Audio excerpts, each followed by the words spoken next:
Cyber सुरक्षा की जटिल दुनिया में एक और अहम चर्चा के लिए तैयार हैं। आज हमारे पास माइक्रोसॉफ्ट लर्न के कुछ दस्तावेज हैं और हम इनके आधार पर सुरक्षा के सर्वोत्तम तरीकों और फ्रेमवर्क को समझने की कोशिश करेंगे। जरा सोचिए, किसी बड़ी कंपनी की सुरक्षा व्यवस्था को मतलब आज के ज़माने के हिसाब से ढालने की जिम्मेदारी मिली है। काफ़ी बड़ा काम है। तो शुरुआत कहाँ से हो? अक्सर ये ज़ीरो ट्रस्ट का नाम सुनाई देता है। आज इसी पहेली को थोड़ा सुलझाते हैं। हम ये जानेंगे कि ये सर्वोत्तम तरीके या बेस्ट प्रैक्टिसेस आखिर हैं क्या, और वो कौन सी आम गलतियां हैं जिन्हें एंटी पैटर्न कहा जाता है, इनसे कैसे बचा जाए, और साइबर सुरक्षा आर्किटेक्ट इन सबको कैसे इस्तेमाल करते हैं। हाँ बिल्कुल।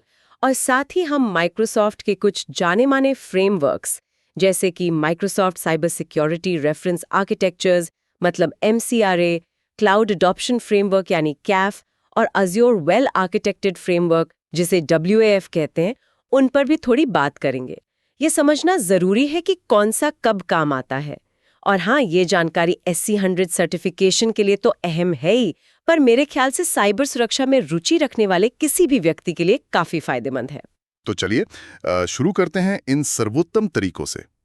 आसान भाषा में कहें तो ये किसी काम को करने के वो तरीके हैं जो सबसे असरदार साबित हुए हैं, है ना? बिल्कुल। एक तरह से ये वो सीखे हुए सबक है जो हमें गलतियों से बचाते हैं, और हाँ, बेवजह के खर्च और मेहनत से भी। ये कई शक्लों में हो सकते हैं। देखिए, कभी ये साफ निर्देश होते हैं कि क्या करना है, क्यों, कौन और कैसे करेगा। कभी ये ऊंचे स्तर के सिद्धांत होते हैं, मतलब प्रिंसिपल्स, जो फैसले लेने में मदद करते हैं। या फिर ये रेफरेंस आर्किटेक्चर का हिस्सा हो सकते हैं, जो बताते हैं कि एक सिस्टम में क्या क्या होना चाहिए और कैसे जुड़ा होना चाहिए। माइक्रोसॉफ्ट के कुछ उदाहरण तो आपने बताए ही। MCRA, माइक्रोसॉफ्ट क्लाउड सुरक्षा बेंचमार्क, CAF और WAF, ये सब इसी कैटेगरी में आते हैं। अच्छा, और इन तरीकों के ठीक उलट हैं एंटी पैटर्न, मतलब ये वो आम रास्ते हैं जिन पर चलकर लोग अक्सर गड्ढे में गिरते हैं, यानी वो गलतियां जिनके बुरे नतीजे होते हैं। सही कहा। और एक बहुत ही आम लेकिन खतरनाक एंटी पैटर्न है सुरक्षा पैच को नजरअंदाज करना। ये सुनने में शायद छोटा लगे, पर इसके कई रूप हैं। जैसे कुछ टीम सोचती हैं, अरे हम पैच नहीं करते जब तक कि बिल्कुल सिर पर ना आ जाए। वो ये मान लेते हैं कि पैच उतने जरूरी नहीं। ये तो सीधे सीधे दरवाजा खुला छोड़ने जैसा है। हाँ, ये तो है। और एक और रवैया मैंने सुना है, पैच के परफेक्ट होने का इंतजार करना, मतलब इस डर से पैच ना लगाना कि कहीं कुछ टूट ना जाए। ये देरी भी तो उतनी खतरनाक हो सकती है। बिल्कुल, उतनी ही। और कई बार तो जिम्मेदारी भी ठीक से तय नहीं होती। अगर पैच से कुछ गड़बड़ हुई तो सारा दोष सुरक्षा टीम पर मढ़ दिया जाता है। ये भी एक एंटी पैटर्न है। एक और पैटर्न है कि सिर्फ ऑपरेटिंग सिस्टम को पैच कर दिया, लेकिन कंटेनर, एप्लीकेशन, फर्मवेयर या आजकल जो इतने सारे IoT, OT डिवाइसेस हैं, उन्हें भूल गए।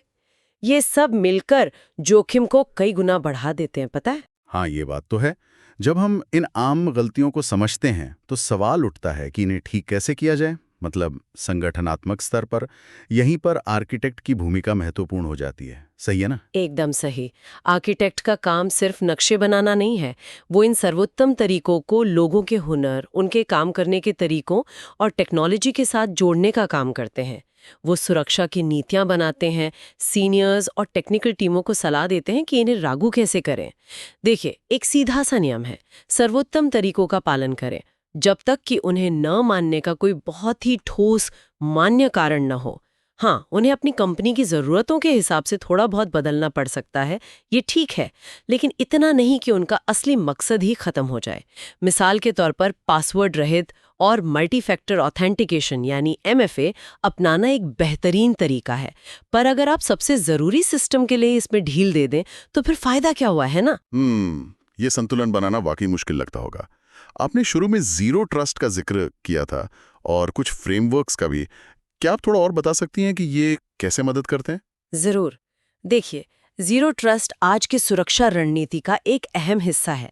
इसका मूल सिद्धांत है, कभी भरोसा मत करो, हमेशा पुष्टि करो। अब इसे लागू करने के लिए अलग अलग फ्रेमवर्क हैं जो अलग अलग जरूरतों को पूरा करते हैं।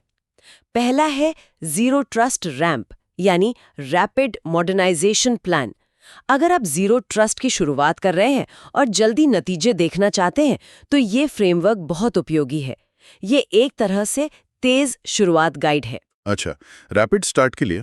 और दूसरा है MCRA, Microsoft cyber security reference architectures. इसे आप सुरक्षा आर्किटेक्चर के लिए एक शुरुआती खाका समझ सकती हैं या मौजूदा व्यवस्था से तुलना करने के लिए इस्तेमाल कर सकते हैं। यह बताता है कि एक सुरक्षित सिस्टम कैसा दिखना चाहिए। ओके, टेम्पलेट जैसा। ठीक है। हाँ। फिर है CAF, क्लाउड अडॉप्शन फ्रेमवर्क।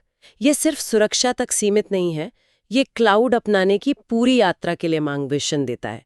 रणनीति बनाने से लेकर तैयारी, माइग्रेशन और फिर संचालन और प्रबंधन तक। मतलब ये पूरे घर का ब्लूप्रिंट है, सिर्फ दरवाजे का नहीं। समझ गया, ये काफी व्यापक है। और चौथा WAF। हाँ, WAF एज़्योर वेल आर्किटेक्टेड फ्रेमवर्क। ये खास तौर पर एज़्योर पर चल रहे आपके एप्लीकेशन या वर्कलोड की गुणवत्ता सुधारने पर ध्यान देता है, जैसे सुरक्षा, प्रदर्शन, लागत, विश्वसनीयता और संचालन तक।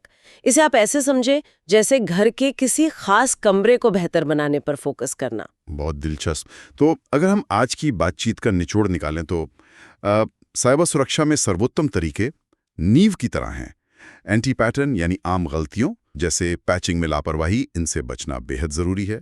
और जीरो ट्रस्ट के साथ MCRA, CAF, WAF जैसे फ्रेमवर्क्स हमें एक व्यवस्थित ढांचा और रास्ता दिखाते हैं। चाहे कोई परीक्षा की तैयारी कर रहा हो या सिर्फ अपनी जानकारी बढ़ाना चाहता हो, इन अवधारणाओं को समझना आज के साइबर सुरक्षा माहौल को समझने के लिए जरूरी है। ये सिर्फ भारी भरकम शब्द नहीं है, बल्कि एक मजबूत सुरक्षा रणनीति के आधार हैं। यहाँ एक सोचने वाली बात यह है, और शायद हमारे सुनने वालों के लिए भी, खतरे तो लगातार बदल रहे हैं ना। ऐसे में कोई संगठन पहले से स्थापित सर्वोत्तम तरीकों का सख्ती से पालन करने और दूसरी तरफ नई अनदेखी कमजोरियों के लिए तेजी से तैयार होने की जरूरत, इन दोनों के बीच संतुलन कैसे बनाए, इस पर विचार करना जरूरी है।